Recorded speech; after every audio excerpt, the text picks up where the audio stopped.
Nature Breakthroughs with Dr. Wild Ben Goldman. Conversations with changemakers in a world gone mad. To discover what you need for personal, organizational, and societal change, get your free download of 3 ancient rituals smart entrepreneurs use to bounce back from shifts in the market and inside themselves. Go to www.naturebreakthroughs.com. Yes, you pull them till they bite down. On the lies that you built from my doubt. I don't want money, I don't want cars, I just wanna be free. You got the classic bookshelf background. You know, somebody else said that to me. This is my office. This is where I work. So it is what it is. Cicero said a room without books is like a body without a soul, right? Yeah. So Leith Hill, that's the moniker, right? That's my name. Leith Hill, how you doing? I'm well, thank you, Ben Goldman. You are the entrepreneur whisperer, right? I am indeed. Well, welcome to Nature Breakthroughs, conversations with change makers in a world gone mad. And this podcast is all about change. Great. And I know that you've been going through lots of changes lately, right? Well, one thing, there's 2 things that I've thought of, but they may not be what you consider the major changes that you've faced. But one is that you're a Southern girl who lives in the North. And I, partly wonder about that, like how has that change affected you, or how does that experience land with you? And the other, of course, is that you've been, well, I don't know if you consider yourself a serial entrepreneur, but you've been a restaurateur, and you've opened 3 restaurants in New York City and grew them and then closed them, right? Or sold them, but you've gone through the full life cycle of starting a small business and running different shops and seeing it closed. And so there's a lot there to explore. So what is the biggest change you've experienced in your life? So it's interesting that you mentioned being Southern and moving to the North. That was a huge change at the time. It's not one of the biggest changes. I think it happened gradually. So it is something I'd like to touch on in a minute, but I will first outline that the 2 biggest changes in my life were becoming a mother, having kids, and opening and then closing my business, my restaurants. And I'm happy to share about that and change and how I deal with it. But I remember even coming up to the North and being here, and I knew about deciduous trees.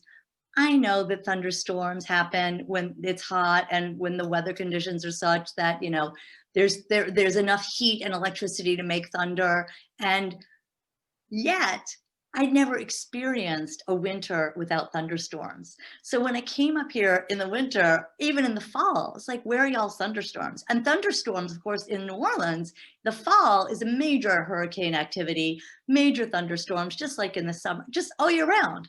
And I remember talking to somebody and saying, well, how come there are thunderstorms? And they just looked at me like, what planet are you from? And I was like, no, I'm actually from this planet, but I'm from a part of the planet where we have thunderstorms all year round. And by the way, our leaves stay on our trees probably until about now. Our little teeny oak leaves fall, they just get brown and then they fall. We don't have fall colors. It's not a thing in New Orleans.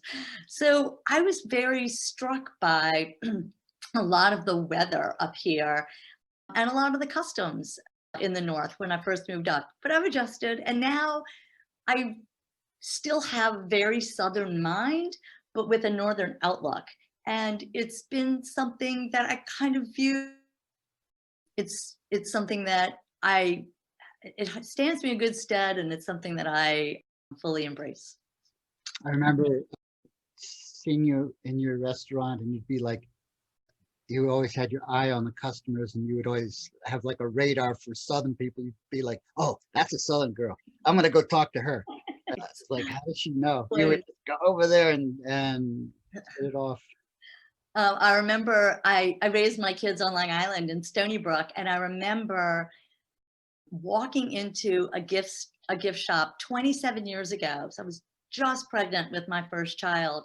And I walked in, it was 10 o'clock in the morning, and there was a woman in there, and her hair was perfectly curled. She had straight hair, hot roller curled blonde hair, perfect makeup, and a gorgeous suit on to work in a gift store in Stony Brook Village. And I literally walked in and looked at her and I said, "Oh my gosh, where in the South are you from?" And she said, "How did you know I was Southern?" I was like, "Honey, nobody up here looks like that. Nobody up here looks like that." And she's from Charlotte, and she's one of my closest friends to this day. But yeah, you can always point out the Southerners or pick out the Southerners. And I think part of being Southern, my father, my mother too, but my father, whenever my parents had parties or events, my father really thought about and planned out every detail. And I grew up loving those nights. And I remember being a child and lying in bed, falling asleep, and hearing all of the adults downstairs and the lilt of their voices and and it was such a comforting sound. And moving to my own life and raising my children, I've always worked either for pay or not, but full-time work, really dedicated myself to that, and entertained a lot in my home, and just loved that moment of being in the kitchen and hearing my guests. And again, hearing as an adult now, it's my own event, and hearing the, of people's voices and the laughter and everything mingling. And it's a really nice segue, because when I opened my first restaurant, my restaurants are called Ellery's Greens. We had been open for about 2 weeks, and the kitchen was downstairs and the restaurant was on the ground floor. And I remember running down to the kitchen to get something and coming back up to the dining room, and I could hear laughter in the kitchen and laughter upstairs and voices both. And I stood on the stairs and I wept, because I was like, this is truly what I sought to create, which is a wonderful working environment where people talk and laugh and can have a great experience at work and feel grounded in what they do and connected to each other and connected to their work.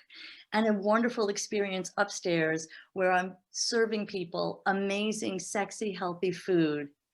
And they're connecting to each other. They're connecting to this experience that we've created here, and they're connecting to their food and to a healthy lifestyle. And I was so overcome with pride, joy, just so much happiness, and that I back upstairs and deliver what had gone down to get. But it was such a moment, and I truly just stood on the stairs and wept, and tears of joy. That's wonderful. Before we get into what you're doing now as an entrepreneur whisperer, tell me more about the arc of that experience. Like how, I guess from the beginning, like how did you get the idea, and then what was it like to start it, and then how did it you had to close it prior to the pandemic? What happened? Yeah. I mean, if you want to. Sure, I'd love to. I think it's a really interesting story, and it's so much of who I am and what got me here. And I think it's really quite a ubiquitous story. I mean, I had a bookkeeper steal from me. That's not so much the ubiquitous part, but opening a business and making that decision, I'm going to go for my dream. I'm going to start a restaurant. That and the steps that got me to where I am today, I think are quite universal in many ways. I have always been passionate about food and people and the coming together of the two. And really my passion is people and connection. And I was raised in New Orleans, and even though it's the land of booze and butter and beignets, I was raised by a health food nut. We had brown rice every night. And we have a lot of rice-based dishes in New Orleans. So we had brown rice, sometimes wild rice, on occasion white rice. It was brown rice. There was we did not have any dessert in our house. There were no sugary cereals. The only cereal we had was something called concentrate, which almost is traumatizing to think about the box. It was so gross, but it was basically bran flakes. And, that's all we had. And if you wanted to have cereal, that's what you had. Otherwise you could have fruit or yogurt or something else or eggs or something else that was healthier. We never had white bread. We just did not eat the way other people ate. And of course, as a child, I hated it. And I was like, why can't we just have, Eskimo pies and Doritos had come on the market. How come we can't have Doritos? My mother's like, yeah, you can't because they're not good for you. So anyway, what ends up happening, of course, is that I resented it. And then I grew up and I realized he was right. And I become my own passionate about healthy food person and raise my own children that way and really start doing a deep dive into nutrition. They had, And they had to eat concentrate? no, I don't think it's on the market anymore. No, but we're not a big cereal family because I personally think that cereal holds very little nutrition and at all. And if you're going to eat something, okay, oatmeal. But my cereal, like what I would make up as cereal is, I would eat grape nuts, or there's a company called Go Raw, and they have a granola that I love. People have often equated it when they've come to my house as eating gravel. I disagree. I think it's delicious, but I also am a big believer in you take a little bit of that carb or that starch, and then you add blueberries and chia seeds and almonds and other nutrient dense foods, and then you can have it with either milk. I'm a big fan of sheep's milk and goat's milk because enzymatically they're closest to human milk and easiest to digest, or oat milk, or whatever kind of milk you would like. But that's my version of cereal. But no, I started looking into the link, how unhealthy essentially and fat and sick Americans were. And we can eat ourselves sick, and we do all the time. And I also knew that we could eat ourselves well and healthy. And I became passionate about that. And of course, raised my two children that way. And then they would say to me, how come we can't have candy, gum, and soda like everybody else? Why can't we have Doritos? And I would say, I know, I'm so sorry, sweetie. I wish you could, I really do, but not in my roof, because you promote what you produce, and you end up with that. And so I know you're going to go to your friends' houses, and I know you're going to do that there, but I only get a certain number of shots at your mouth a day to put in nutrition. And I got to tell you, I think it's my job to put in the most nutrient dense, delicious food that I can. And those things just don't fall into that category. However, if you'd like to make ice cream, we can make ice cream together. And then I knew what was going in the ice cream. I knew I could buy organic products, and it was a math lesson, and it was a collaboration between us. And then we're having our own moment to connect. Or if you want to make a cake, let's make a cake, and let's do the work to make that cake. And so it wasn't that we never had sweets. It was that I was quite selective about the sweets we had and preferred that it was something that we made together, and then also could be careful about the type of sugar I used and the type of flour I used. And I'm a big believer in whole wheat pastry flour instead of white flour or whole wheat flour, other flours. And if I need a very fine flour, I usually go for whole wheat pastry flour. What year did you found? So Ellery's Greens. So I started Ellery's Greens in my kitchen in Stony Brook on July 2nd, officially July 2nd, 2010. And thank you for getting me back on track. So I knew enough about nutrition to know that the world eats really, and especially in this country, really poorly. And people often say, I just don't have time. So my whole goal was actually to put healthy, nutritionally dense, wonderfully tasting food in travel centers like airports. That was my goal. That was fast food, but well-sourced, well-prepared. And this is kind of when I was talking before about there are lessons, kind of ubiquitous lessons that really exist in a lot of businesses, especially for women. There were lessons in there that were shocking to me, or there were things that I was told, like, well, to be honest with you, you're not a man, and we really, you don't have a restaurant that's open on the street, so we're not going to take a gamble on a woman coming into an airport with an unproven concept. And I said, well, the following concepts are all concepts that only exist in airports, and they're not on the street. And they would say, but I know, but you see, you're a woman, and those are run by men. And What? they were found 2010, 11, and 12. Wow. Yeah, And correct.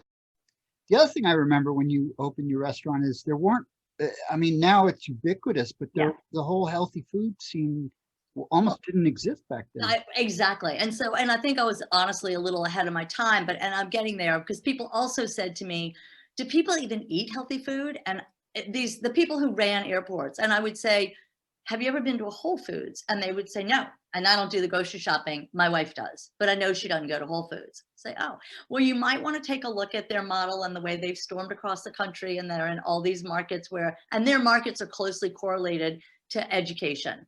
That's the highest correlate between healthy eating is it's the two most highly correlated factors are healthy eating and education, or education leads to healthy eating. And that's where Whole Foods are. I expect that that's also highly correlated with airport travel. Some, yeah, a lot. So Not a lot, I bet highly correlated. Highly correlated, yes and no. I mean, you end up with places like New Orleans, my home, which they have a Whole Foods, they have a couple now, but they're not really big on healthy eating. But they are highly correlated because that's where people have money as well. But people at least have the impetus and the education to know that they need to eat healthy and they want to eat healthy. And they understand that eating unhealthily makes them sick. In any event, this was all in 2010, 11, and 12. And I had a guy tell me on 5 different occasions, the same man told me, I don't think you should bother doing this. Just, you know what? Why don't you take up tennis and golf and join a club on Long Island and just sleep with the golf pro or the tennis pro if you're having a midlife crisis? And I was horrified. And every time I said, would you ever speak to a man this way? I mean, it's really interesting starting a business as a woman in a very male dominant world and a male dominant field, in particular, restaurants in New York City. So Was this person someone with decision-making power in the airport industry, or he was? Yes. So they were very clear though in the end, and they said, we're not putting you in. We're not putting you in because you're not proven on the street, and we're not putting you in because you're not a guy. And so I said, okay, thank you. I hear you. You don't have to tell me again. And I went and I found a space on the street, and I found my first location on Carmine Street in the West Village in New York City. And I wanted to be in a community, in a neighborhood. I know that there are lots of opportunities for massive volume in office space areas like Midtown, but I really wanted to be in a neighborhood and be a part of a neighborhood. And that was a conscious decision on my part. So I found that space in April of 2012, and I opened in April of 2013.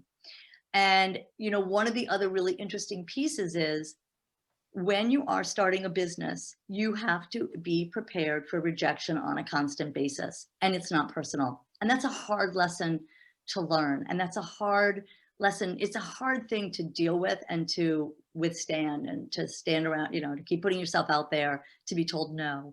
But it is what happens. And then somebody opens the door a crack, and then you can put a toe in, and then a foot in, etc. And I remember even during the build out, as a woman, it was really difficult. It was 100% woman owned. I am that woman.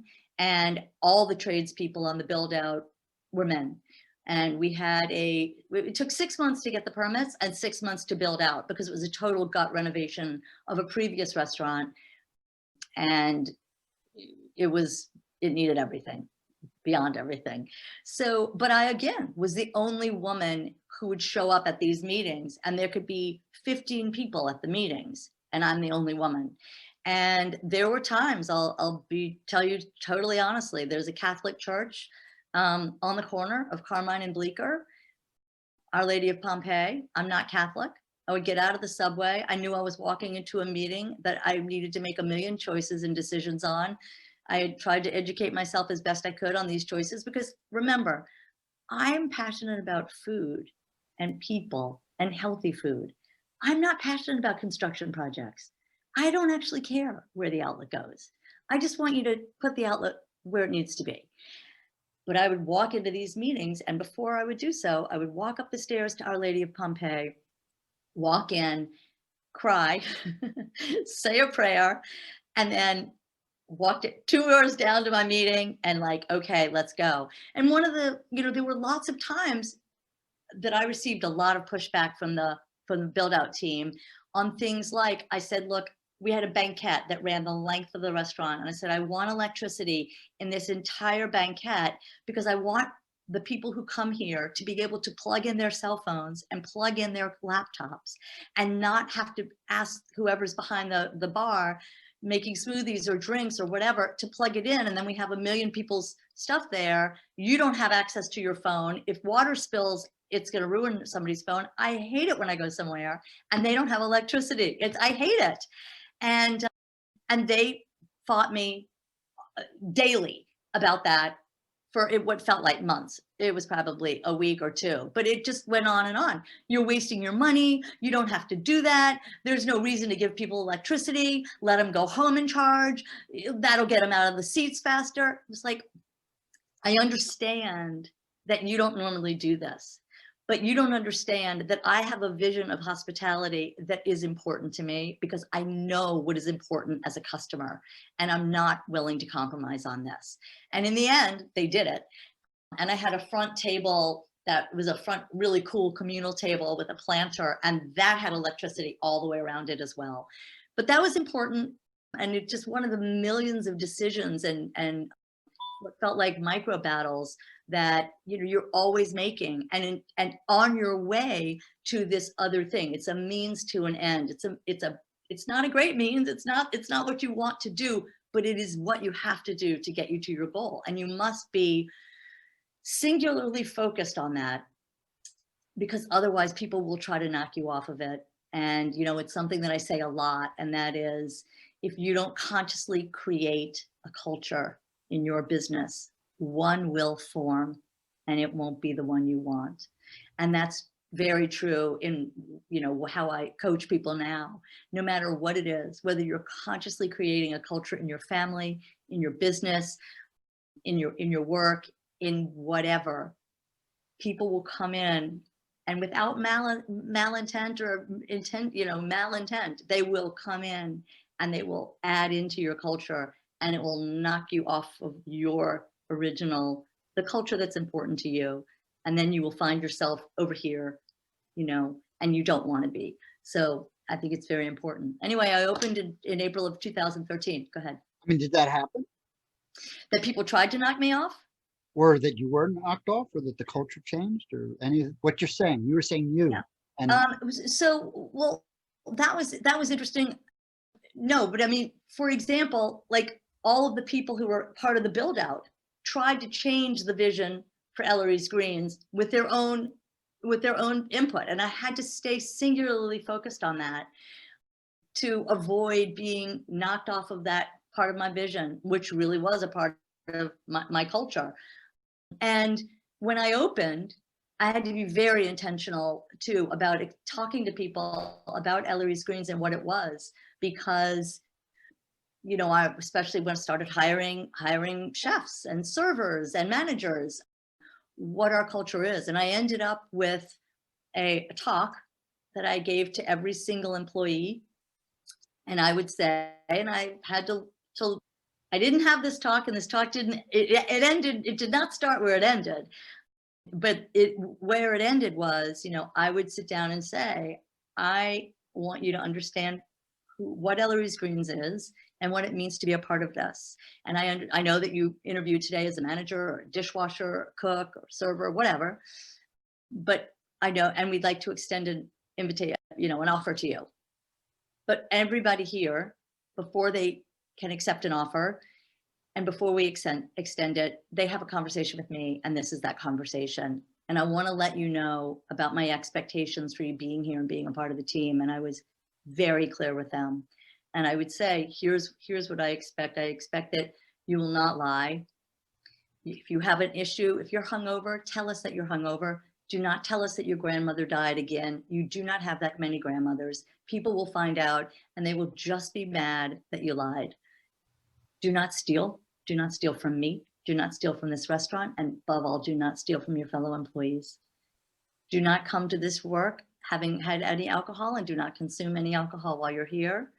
Do not come here on drugs or do drugs while you're here, and do not gossip. Gossip is toxic. It only hurts people. No one feels good. If you have an issue, come and talk to us. And then I would say, and let me tell you about the benefits of working at Ellery's Greens. I'm going to be loyal to you, and I ask you to be loyal to me. Our whole team's going to be loyal to you. If you have a problem, you're going to have every single employee here jumping in to help you with that problem. You're going to get a paycheck every week. That paycheck's not going to bounce. If you ever have an issue about anything, a personal problem I was addressed, but an issue about anything at work, we're going to work to solve it. When we make a decision, I'm going to ask for your input. You are going to be a part of a team. You're going to be a part of something, and you're going to be a valued member of that team. And all except for one person, every single person said to me, I want this job. No one has ever spoken to me this way. No one has ever been this clear with me. No one has ever told me up front what their expectations of me are and told me up front what the benefits are. I want to be a part of this. And the one person who did not say that said, let me think about it. And then I knew that he was a thief. And he walked out the door and he turned the corner to go to the subway, and he called up and he said, this is not the job for me. And I said, thank you so much. I know. And that's great because it allowed me to weed out bad people immediately, except for one who got through. And by the way, I will say this, I did not, as I said a minute ago, I did not start out with all of those aspects as part of my speech. They grew and became included in my speech when somebody showed up drunk. And then when somebody got high in the bathroom, I was like, oh, I guess I need to tell people not to come here drunk either, stupid things you wouldn't expect. But we had one guy who stole before that, which is remarkable in the restaurant industry, because we did not have a kitchen where people swore and cut each other or fought or burned each other. It was a really calm kitchen. It was a really happy kitchen, and you needed to be able to fit into there. And if you wanted to disrupt, we're not for you. But we had one guy, a dishwasher, Anthony. He's actually the best dishwasher we ever had. And he stole from his fellow employees. That was the worst thing you could do for me because they're working so hard right beside you. He would have been smarter to steal from my wallet than to steal from theirs. And he was really clever about it because if people had 2 20s, like went to the cash machine and they got $40, he'd take one and he'd take their top Metro card. Everybody has more than one Metro card. If you had 60, he'd take 40 and he'd take your top Metro card. He would not take everything. He would take enough so that you said, God, wait a minute, I thought I had $40. I must have spent 20. Gosh, I thought I had 60, right? It was, in a way, it was perfect. And this came to my attention and I had a conversation with him and I said, I think you're stealing. And I'm asking you to come clean about it. He's like, I'm not stealing anything. I don't know what you're talking about. I was like, okay, I need you to know I'm watching. And he did it, by the way, in the lockers, and you're not allowed to have cameras in your locker area. And about 2 weeks after that, two of my favorite servers came up to me and one said, he stole my watch. Same day, he worked brunch. They said, he stole my watch. And another one called when she got home and she said, Leith, my father, I just had breakfast before my shift, I had breakfast with my father and he gave me $200 bills and I had a full cash card. And now I'm home and I noticed that one of my $100 bills was gone and I'm in my apartment and I'm looking everywhere because I thought maybe I dropped it on the floor. I'm missing my cash card, my $100 bill and my Metro card, not cash card, my Metro card that was full for all my subways. And I was like, oh, God damn it. I know exactly what happened. And I'll never forget it. He went that night, after his shift, he took out the garbage. He came in, I was sitting at the back table with my manager who's from Romania under communist Ceausescu. And I said to him, Anthony, I'm gonna need that money that you stole. I'm gonna need those cards that you stole and I need that watch back. And he said, I didn't steal it. He said, and I said, Anthony, I need you to shut your mouth right now. And this is exactly how I spoke to him, very calmly and very quietly. And I said, I can either call the police or you can go and get me that stuff right now. And those are the only 2 options we have here. So you can let me know. And he said, okay. And he went downstairs and my Romanian manager was like, oh my God, I'm scared to death. I can't believe you just did that. Like, you're so, like focused and you were going to kill him. I was like, absolutely calm as a cucumber, but he knew that I meant business. He went downstairs and then I heard him come upstairs and he went in the bathroom and he went in the bathroom and he came back out and he went back downstairs. And then he sent me and he texted and he said, they're in the drawer in the bathroom table. Got up, went into the bathroom, pulled him out. And then I brought him back upstairs and I said, you need to pay me. I have been keeping a record of every single dollar that you stole and every Metro card. And I'm going to call the police unless I get every single penny back for this team. And he said, okay, you're not going to fire me? I said, oh, no, no, no. You're also fired. But I'm letting you know that I need every single dollar brought back to me. And then I will not call the police. And he did. And then I went around and gave everybody their money back like it was Christmas. But I really took it seriously. And so then stealing ended up in my speech. But then that leads me to the bigger thief. So the bigger thief, I mean, should we go there? I mean, this is what happened, right? Right. It is exactly what happened.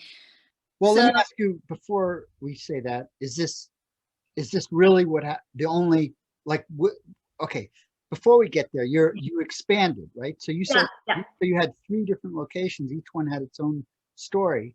And if this incident of stealing hadn't happened, your restaurant would have continued to grow and survive and expand? Yes, I think so there were 2 things that really put there were 2 factors that I ended up closing. One was the bookkeeper. The other one was de Blasio.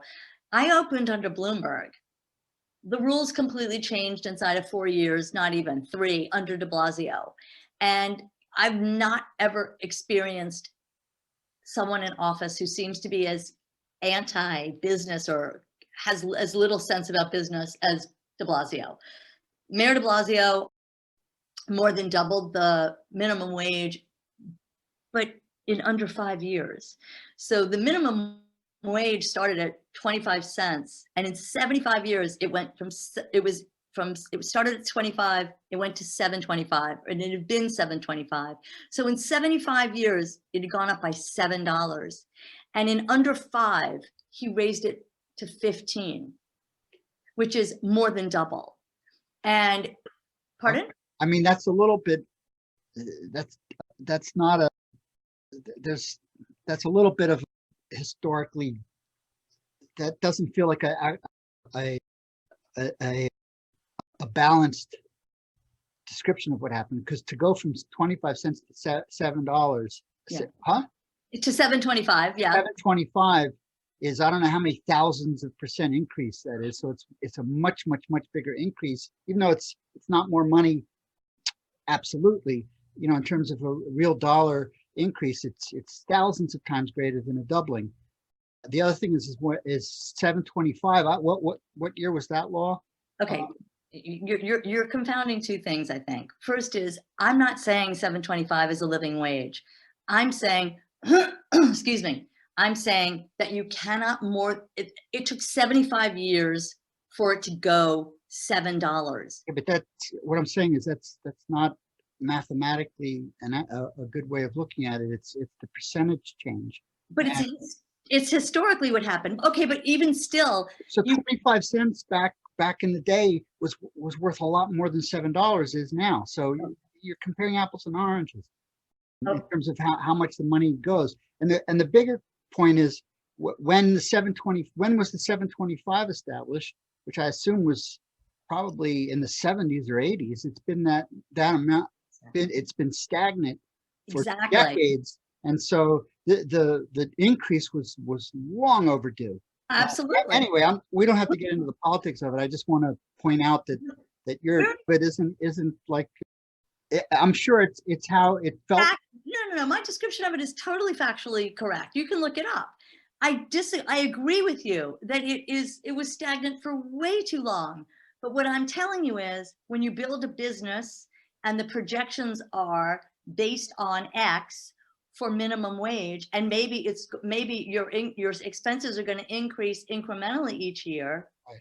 When you have, I mean, you can't argue with the facts that it started at 25 cents, and that 75 years later, it was 7.25. We're in agreement on that, right? Yeah, but if you project I'm from not. that rate of increase into the future, I think you would find that by the current time, if it continued to increase at the rate that it had previously, I mean, and I don't have these data at my fingertips, but I'm pretty familiar with this kind of statistic, that you would find that the curve where you would be at now, the minimum wage would be way higher than $15 an hour. And Right. so this is catch up. And I- but I'm sure it comes as a shock to small business people. You're missing And the point. That's exactly right. Yeah. It's catch up, but you cannot put the ills of the previous 75 years on businesses and have them catch up in under 5. You Well- cannot do it without decimating. You're saying you can't do it, but that's probably going to be the national, that's likely to this year to happen nationally. And so it's not that you can't do it, it's that there's costs and benefits of doing it. And you're putting forth a position that for, at least for small business, that the costs were not, so I understand that. So what I'm saying is that that is factually what happened, and that as a small business, it was very difficult to withstand that kind of hit. And when I started out and made my projections, as all business owners do, you base it on what you know with a more normal and predictable increases in the business model.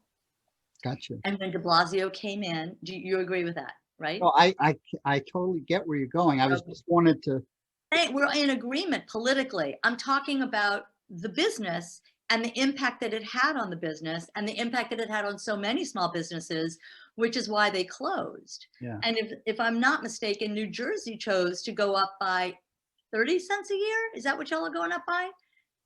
Instead of $2 a year. yeah, I haven't kept track. I'm pretty sure New Jersey's increased to $15 minimum wage.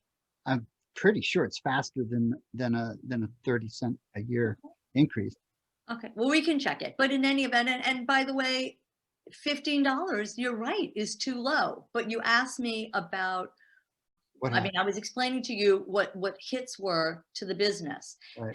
and having the minimum wage more than double in under 5 years Yeah. is not economically sound to sustain your businesses in your community. Well, It wasn't sound for any business that I know of, which is why so many businesses in New York closed, restaurants and retail, before the pandemic. So at one point, there were like, I think it was 34 or 35 vacancies on Bleecker Street. And Bleecker Street used to be untouchable. You couldn't find space on Bleecker Street. So there were lots and lots of vacancies in New York City before the pandemic. And this is the reason why. It decimated small business in New York City. And between that and the bookkeeper theft, I couldn't withstand the blow of the two. So the bookkeeper theft was really, it was like being hit by a train and a Mack truck or whatever. I mean, the two were just too much to withstand. So the bookkeeper was somebody that I found on Indeed. Actually, my director of operations found on Indeed. Her name is Donna Weisenhart. And and I'm legally allowed to say that because she's in prison. And she came in and started stealing on the first day and was very, very skilled at it. I knew something was wrong. And within 10 days, I had said to my director of operations, something is terribly wrong and we need to figure out what's going on. And I think it's the bookkeeper. And he said, no, you don't. And this is something else no one will ever tell me again. He said, you're overreacting, give her a chance. Don't be so hasty. Words that I'm not sure a man would have, a woman anyone would say to a man. Maybe, I don't know.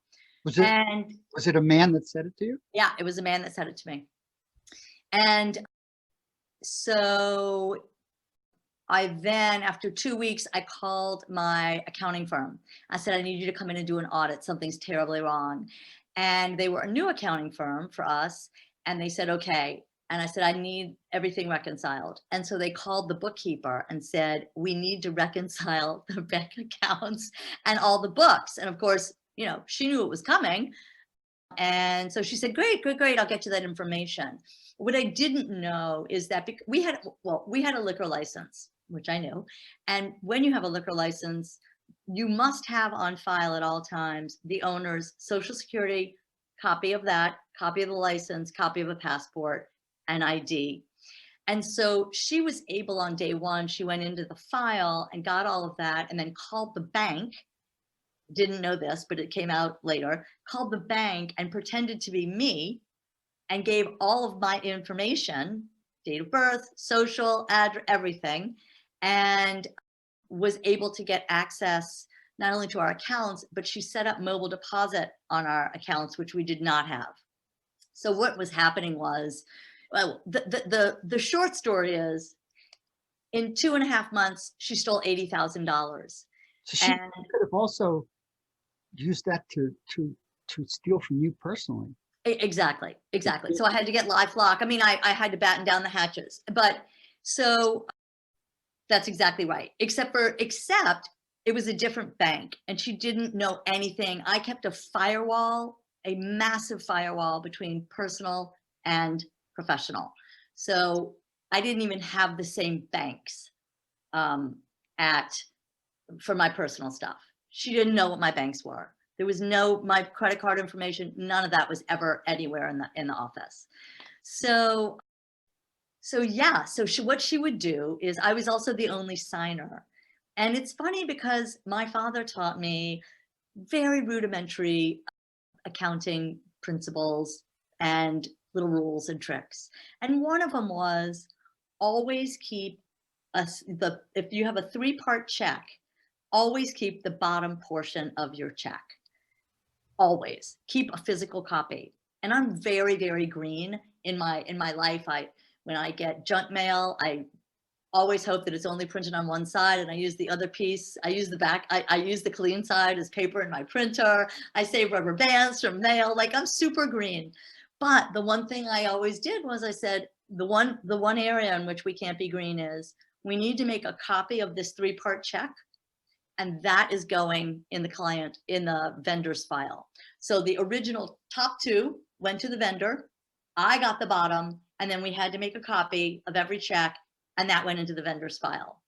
That is actually what saved me and how I caught her, because I had thousands of check stubs that were all in order from having written checks for 5 years or 10 years or whatever it was. And I always knew that they were in order and there were none missing.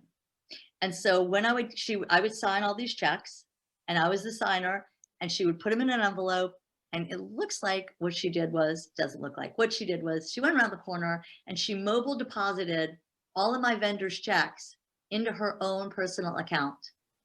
They did not have her name on them, but she mobile deposited my vendors' checks into her account.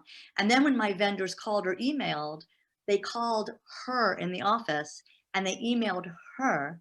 And so then she also ordered several copies of my checks. I thought Deluxe was the only check printing company in the world. It turns out there are lots. Checksforless.com, laserprinterchecks.com, and all you need is somebody's checking number, routing number, and name. And you can get them sent wherever you want. And you can just make up the numbers you want. If you go high enough, they're not duplicates. So she had 3 sets of checks of mine printed. And so then she would write checks and forge my signature to those vendors. So she had a great little gig going. And I say that because I fired her, and I spent the next 3 months running 3 restaurants. And how long was she doing this? For me, 2.5 months. I caught her. I caught her. And in fact, I was in my office and I had sent her an email. she texted me, and it was a Thursday that she took off, and I said, and I figured it all out. Like, I didn't figure it all out. I knew I had all the proof I needed to fire her on Friday morning. And I texted her, and my director of operations was on the text. I mean, at this point, he's like, okay, you're right. She's stealing from us. Okay, I believe you. And I said, hey, listen. Oh, she wrote to me and said, I'm going to reconcile the bank accounts tonight. And I said, Donna, don't do anything tonight. You had the day off. Take the night off. No big deal. And she writes, why? What's wrong? I said, no, nothing's wrong. Everything's great. I'm firing her the next morning for theft. And I said, and so I just shut it down and said, listen, I'm heading out for dinner, and we'll talk later. I didn't head out for dinner. I stayed in my office, and she had logged me in, set up on the computer. And the minute I said I was heading out, I went over, her computer came to life, and she starts remotely moving things around and working on the computer to hide what she's done. So I shut off the computer, and I go into the bank account, and I lock her out. And then she starts texting me, what's going on, in all caps? Why are you locking me out? You think I stole something? I didn't steal anything.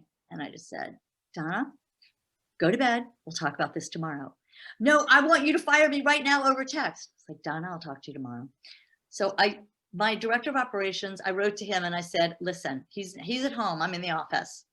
I said, listen, you can see what she's doing in the text. She's skitzing out. I'm staying here tonight because I think she's coming to this office tonight. And he said, don't be so crazy. She's not coming to the office tonight. You're overreacting. Go home and get some sleep.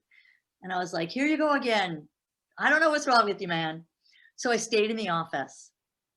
My Romanian manager was at the restaurant, and I told her what was going on. Her name is Gina. I was in my WeWork office at midnight 30, and all of a sudden, it's midnight 30. Who appears in the doorway? Donna appears in the doorway of the office carrying bags, and she's about to clear away all the evidence from her desk. And I'm 5'2", and she was a very, very big and obese woman. She's huge. And I was like, I got to get up right now and make myself the biggest 5'2" I could possibly be. And I stood up and I went in that doorway and I said, Donna, get out. Kind of like with Anthony back at the table when I was like, bring me those things. I just looked at her and said, Donna, get out and give me your WeWork card and your office key. And she's like, I want to come in and get my stuff. Just fire me. I said, not another word. It's like, get out, give me your things. She gave me her things. She left. I had two offices. I locked them both. My heart was just, I was like, oh. And I called Gina and I said, you're never going to believe what just happened. And she's like, don't move. I'm coming over there and I'm walking you out of there. And I just locked everything. I also sent an email to everybody at WeWork that she could come in for the meeting in the morning, and that was it. She had also forged my signature. It was identity theft. It was mail fraud. It was, and then just plain old theft, credit card, cash, and mostly checks. And then corruption of a minor, because she tried to get one of my interns to pose as Gina while she posed as me. What were you going to say? Had you contacted the police by the time? So this is all Thursday night. Friday morning, I fire her and I call the police. It takes the police. They don't come. I call them back. They don't come. I call them back. They finally came. They fill out a case number. And I said, I need help. I had to write to all of my vendors and say, you've known me in business. I've always paid on time in full. I don't know what's outstanding. I don't know what's been paid. And if you have any checks that you haven't cashed, they're probably forged. So please take a picture and send them to me. I promise I will make everybody whole. I will promise you that I'm not going to leave anybody unpaid, but this is a massive deal for me now. And I need your help, like A, granting me some time to pay you, and B, figuring out what you've been paid and what you haven't. My vendors wrote back and were like, I can't believe this happened to you. Of all the people in the restaurant industry, you are the nicest and most ethical. And one vendor in particular, Ace Natural, wrote back, and their bookkeeper their owner wrote and said, we're so sorry this happened, and our bookkeeper wants to come in and help you for free in the nights after work. And his name was Adrian Stewart, and he texted me or emailed, and he said, I want to come in. I want to come in and help you. He's like, I'm on the receiving end of restaurants, and I can see how everybody is, and I so appreciate how you are. I want to come and help you. And he did. And he came and he just helped me, just because payroll is every week when you have a restaurant. There's no time to even catch your breath, because then you've got payroll again, and you've got vendors who need to get paid, and you can't get fished if you don't pay your vendors. Like, it's really, there are a million moving parts at all times. And he helped us so much. And then I ran the restaurants, and I went in overnight and I investigated on my own her crimes, because the police told me, we are not going to help you. I understand there's a case, but we don't have the manpower. The bank said, we can't send anybody to help you. It was M&T Bank. It was terrible, actually. They said, we can't send anybody to help you. We don't have the manpower. So I worked for the next 3 months. I worked until between 2:30 and 5:30 in the morning. Every morning, I would go home, shower, nap, and come back again, 7 days a week. But I investigated every single one of her crimes. And I will never forget, it was about 2:30 in the morning, and I was looking through every single one of my checks. I didn't know how she had done it. And I was looking for my forged signature. And then I would scroll, they had the front of the check and the back of the check. And I'd find my forged signature, and then I would scroll up. And I started to notice that, wait, what is this endorsement that so many of my checks have? There's like a black Sharpie on so many of my checks. And I started back at the beginning. I mean, I wrote hundreds of checks a week, and I started back at the beginning, and I decided I need to look at the front and the back. And then I could see, even on the checks that I signed, that's how she did it. She wrote mobile deposit and then her account number, and she wrote it in black Sharpie. And I called the bank and said, we don't even have mobile deposit on this. How did this happen? And they said, yes, you did. You put it on March 30th or whatever. And I was in Nepal on March 30th. I wasn't even in the country on March 30th. And it was maybe it was March 23rd. It was her first day of work. In any event, I then went and tallied all of that. And it was $64,000 in checks. She used $10,000 in credit card fraud, and then the rest in cash. And in the end, I handed everything to the detectives, NYPD detectives, and they called me and said, this is it was 300 pages of evidence, and I had it all color coded by one of my interns. And they said, this is way too much for us. We can't do it. And they turned it over to the district attorney, and I honestly cried. Probably anybody who's watching this thinks I do nothing but cry, but that's not true. But I cried because I thought, it's never going to get anywhere when it goes to the district attorney's office. And the detective said, no, you know what? I'm going to turn it over to an ADA who loves this kind of work. And sure enough, a couple months later, that was in September, she called me in October, and she's like, first of all, I cannot believe you did this investigation of all this stuff. She said, but you gave us 3 different bank accounts for Donna Weisenhart, and we're going to subpoena those. And then she called me back and she said, I have some news for you. She said, she didn't steal from you. She's been stealing from restaurants in New York City for more than 20 years, and we can see it all in her bank accounts.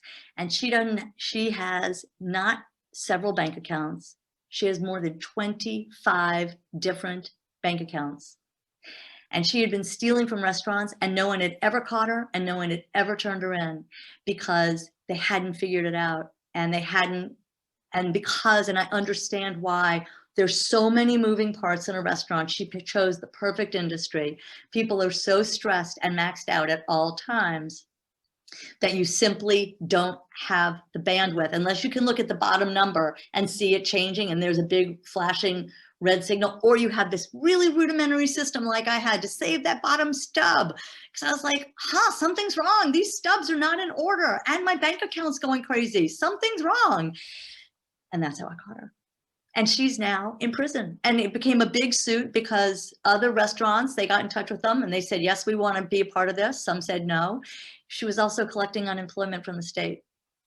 So they got involved too.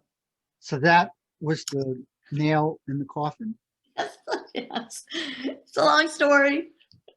Yeah, that was the nail in the coffin. And it was a really dark time for me. I mean, it was I can talk about it now, but I was incredibly sad and incredibly depressed that this thing that I had not only worked so hard on for the previous 10 years, but it had been my passion to do this, and that it could all be taken away so quickly by someone so evil. And what year yeah, did you close?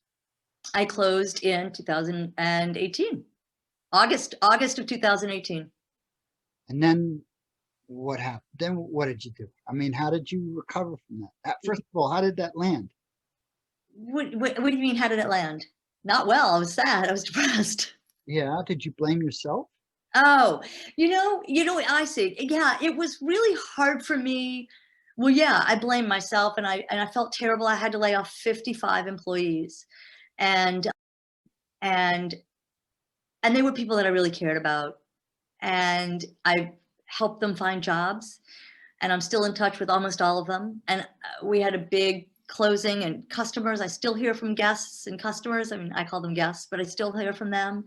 And it was tough. It was really tough. And people would say, you did such an amazing thing. You changed, as you mentioned at the beginning, Ben, when I started this, healthy eating was not a thing. And people weren't passionate about it. And organic, and having organic food in restaurants was really quite unusual. And not having filler and sugar and crap in your food was unheard of. And when people would say, you really did something massive here, you started an entire restaurant movement here, like you realized that you were at the fore of all of this healthy eating that's now come and is so much a part of New York City and other cities, it was really hard for me I could hear it before I closed. And then once this happened, it was really hard for me to hear that and to feel that. And I'd just be like, yeah, whatever. I don't want to talk about it. It was hard. And then a couple of people sat me down and they said, there are two things going on here. One is you do a disservice to the person who tells you how much that you and your restaurant meant to you. You do them a disservice when you dismiss them. I hadn't thought of that. And they also said, you also need to take this in. And I know you're hurting right now. And I know this is like the biggest blow and it was horrible, but you need to get beyond that. I'm going to cry while I talk about this and get to a place where you can really, really feel, and you deserve to really feel what you did and how much of an impact you had on so many people's lives and on an entire food movement in this city. And that took a while, but then I got there. And how did you, was it just time?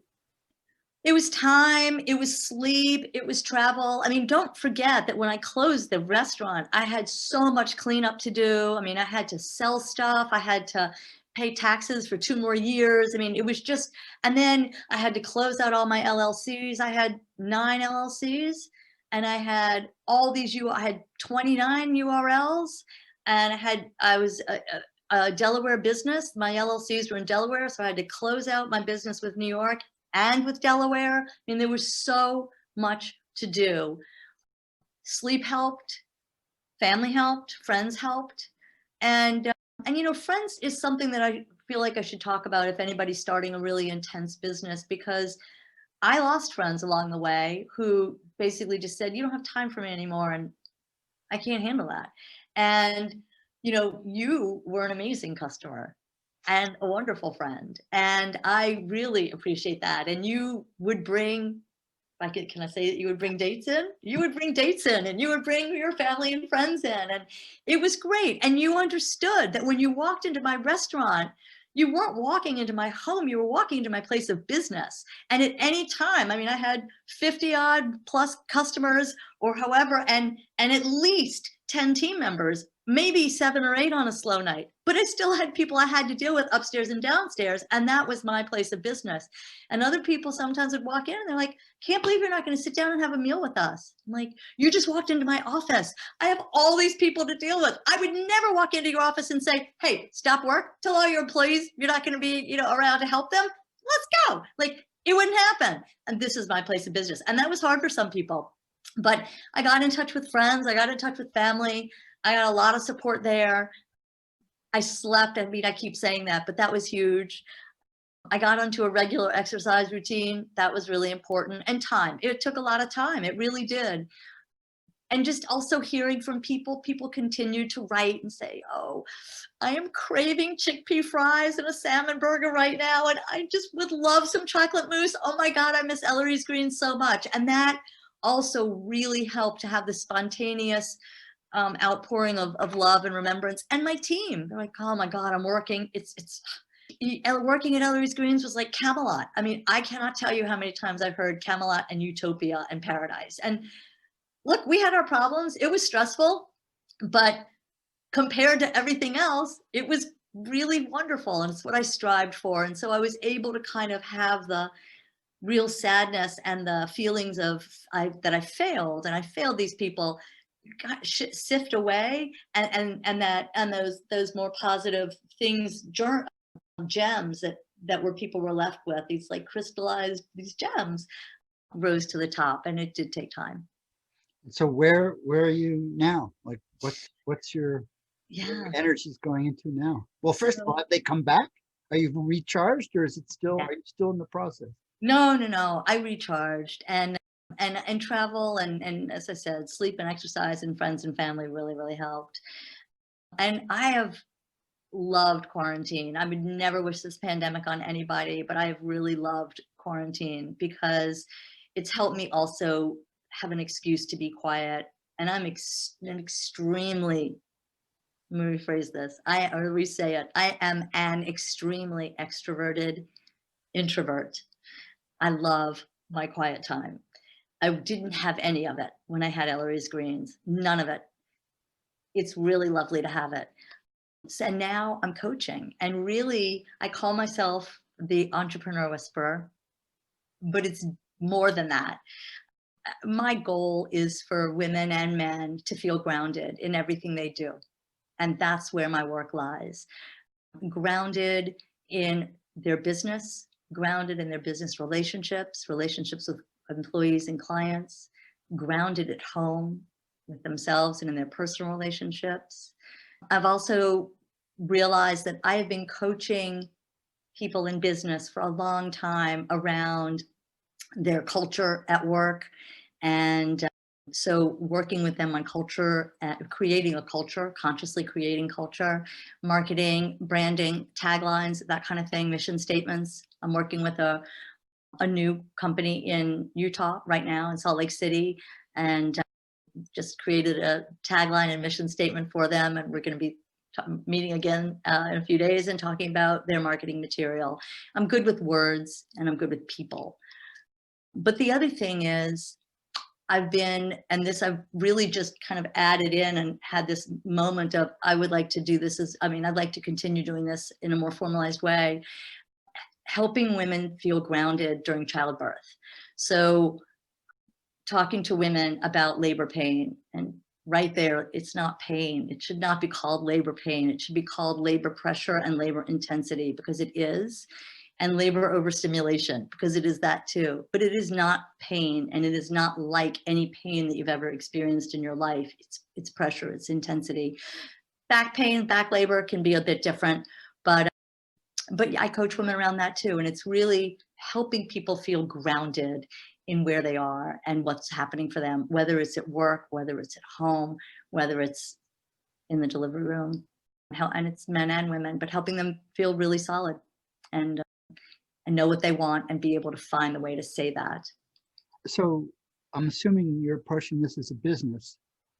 And so have you changed your relationship to being a business owner at all compared to the relationship you had with the Ellery's Greens business, or is it the same? No, it is different. I mean, it's different because it's slower, intentionally slower. And when I work with people, well, my question to people is, how can I help you? Like, I actually am here because I want to help you. I've always loved people. You've known me for a long time. I think you would identify me as somebody who's a people person and somebody who loves to help people. And I do. And so, yes, I get paid for it, but really my goal is to help you and meet you where you are. And that's my goal. And that certainly was part of Ellery's Greens. And it was part of why I was so intentional about the kind of culture that I created for guests as well as team members.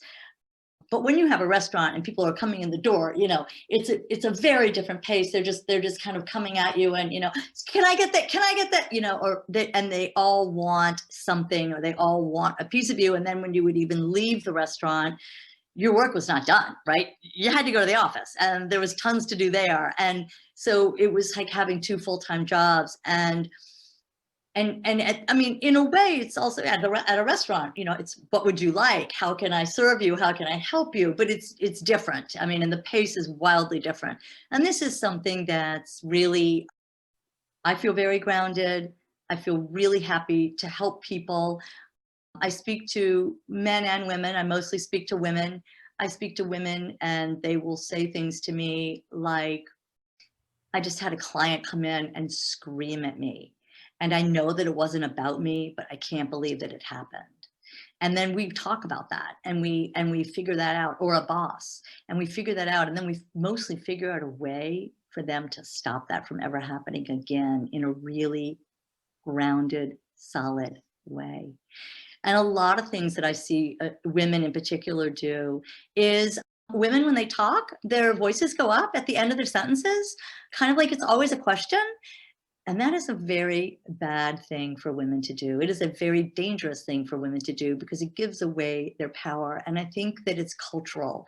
I think that women hear other women do this, and so they think that they need to do it too. But it's also a way for women to say, I don't want to intimidate you with my power and my education and my brain. So I'm going to go ahead and just and ask things like it's a question instead. You know what I mean? And they say, you know what I mean, a lot. And sometimes 18 times in a sentence, in a paragraph. It's alarming and it's concerning. And so I want to work with those people too. And it doesn't take a lot, right, to work with people and help them find that power, because once they're aware of it, they start doing the work. And that's the beauty. But the beauty is not for me to have the same clients for years and years. It's for me to help them get to where they want to be and practice it a bit. And then they go out and practice it. And then they can come back for, you know, top ups and refreshers. But I love what I'm doing now. And I love that really it's about helping other people. How can I help you? What do you need? How can we work together to get that? All right, let's go. So here's a kind of twofold question. One is like, how do you find people? Mhm. And then the other is, how do people find you? Okay, so I have a website, leithhill.nyc. I also have the URL Entrepreneur Whisperer. Leith, wait, slow down. Leith Hill Leithhill.nyc. and LEITHHILL.NYC. That's it. And yeah, 2 H's in there. And my website is there. I'm always updating it and tinkering with it. And then how do I find clients? I find clients right now through word of mouth, and they find me through the same. I have just written a letter and I'm about to send it out to a whole bunch of midwifery clinics, OBGYN clinics, doulas. I don't need to be, I got to doula for someone. A friend of mine called me when she literally peed on the stick and called me and said, I'm pregnant. I don't think my husband's going to be there for me. Will you be there as my doula? I was like, girl, I'm not a doula. I don't know what I'm doing. She's like, you're going to do just fine. And sure enough, I was there, got there at 3 a.m. She gave birth that night, the next night, feet on my shoulders, and it was great. And we got her through. Totally calm, no meds, which is what she wanted, and it was wonderful. And her husband left her 2 days later. Wow. Yeah. So, but I don't need to be in the delivery room is my point. But working with women to help them. So I'm writing to different clinics to say, look, you know, this is a type of coaching that I offer, because I hear so often women say, and I've been talking to women about this literally for 26 years, but solidly for 18. They'll say, I'm so excited to have this baby and I'm terrified of labor. I'm terrified of labor. And there's no reason that women should be terrified of labor. It's a totally natural thing that we are completely prepared for. So in this case, I'm going to be looking for new clients by writing to midwifery clinics and OBGYNs and doulas. But traditionally, it's word of mouth. And then there are 2 other aspects of my life besides being a mom, which is truly the thing. Being a mom and Ellery's Greens are the 2 things that I'm most proud of. But one is I write, and the other is I'm a member of some nonprofit boards, actually in New Orleans. And in working with those boards, I have also gotten some clients because they have said, there's some people on our team who I think would really benefit from talking to you. Would you be willing to talk to them? I'm like, of course, I would be honored to help in any way that I can. And with Zoom and this pandemic, we've all gotten so comfortable with this. You can talk to anybody anywhere in the world. So that's it. And I honestly, I'm not good at self-promotion. I'll be totally honest with you about it. So for me to write to these clinics is fine. I did talk to some pregnant women and say, can you also recommend clinics? And I can use your name. I'm sure I should write a letter to everybody that I know. And I really should, and I will. And when you'll know when I've done it, when you receive the letter. But, to say, and I would encourage any client of mine to write a letter to everyone they know to say, this is what I'm doing, and I'm looking to help people in the following ways. And I would really be so honored and pleased to have any referrals that you can think of. It would be so helpful to me, and I'd love to help those people. And do you literally mean a letter? Or do you Sorry. Okay. Listen, Ben, I think we're almost the same age. I call emails letters. Okay. Oh. I call text messages letters. I say I'm gonna write a letter, and I pick up my phone and text somebody. It's just my terminology. I mean an email. Like first of all, you're understating your, what did you say? You weren't very good at reaching out to people or something like that? I'm not great at self-promotion. I'm not. Self-promotion, but I think you'll do great with that. And clearly from what you said, you're going to do great. So this has been wonderful to find out and to catch up. And just by way of disclosure, you're, in addition to, what did you say, the booze and the beignets, there's also the Benjamins and, huh? Well, my name, Benjamin, comes from the fact, from our family, which has a last name, Benjamin. And so we're second cousins, and it's also good to catch up with you. And this has been such a fascinating conversation. And we could do more, but I can't wait to see how your entrepreneur whisperer venture unfolds and to collaborate with you in the future on it.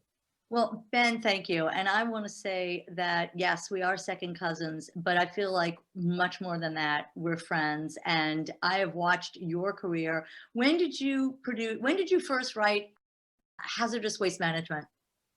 You're trying to make me look old? No, I'm going to say that you have been cutting edges. You have been at the fore. You have been paving the way, not only for our family, but for all people. You published that book when you were, what, 20 something? Yeah. How old? 20 what? That book, I think I was 24.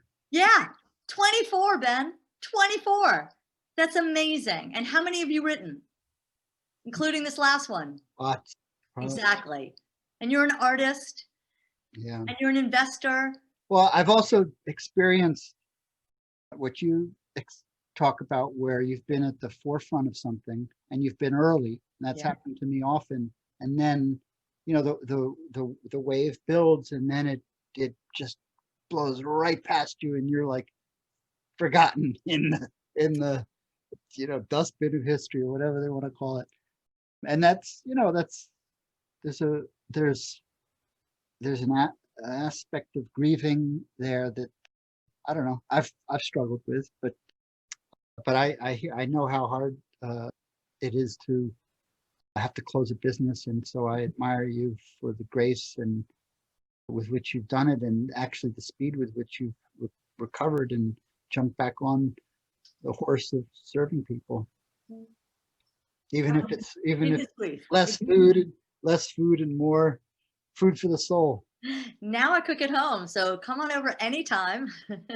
And once I get that vaccine. Yeah, once you get the vaccine, come on over. Well, thank you so much. Really, I appreciate you. And by the way, you just mentioned the word grief. It was a grief period. I mean, it really was. I think I said sad and depressed. It was grief. Yeah. But thank you for everything you do. Thank you for your entrepreneurial work. And I admire you tremendously. Thank you. It's mutual. Thanks for listening. to the Nature Breakthroughs podcast with Dr. Wild Ben Goldman to discover what you need for personal, organizational, and societal change.